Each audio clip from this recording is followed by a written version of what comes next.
Hello mga kapayro, for today's video ipapakita ko sa inyo yung mga nabili kong quitis. Yan, balayan yung lahat yung nabili ko kay Ma'am Rosalie Navarro. Ito yung small dream light.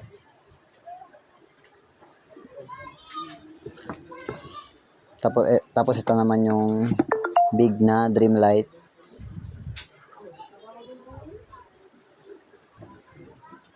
Yan. I-compare nyo yan. Malit talaga yung isa malaki.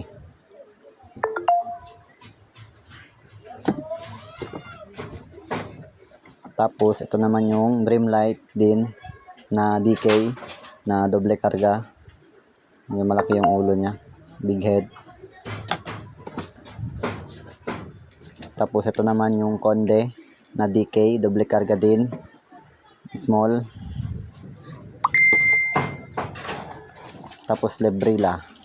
Ito naman yung Lebrila ko. Bale, madami to. 100 pieces din to eh. Yan. Black Quitis special. Tapos, ito naman yung dalawang dream light na big. Ginawa kong Yakult na 7 gram. Tapos, ito naman yung dream light na big na ginawa ko ding loaded. Bale, yan lahat yung quitis ko. Bale, 100 pieces yan lahat. Kada box.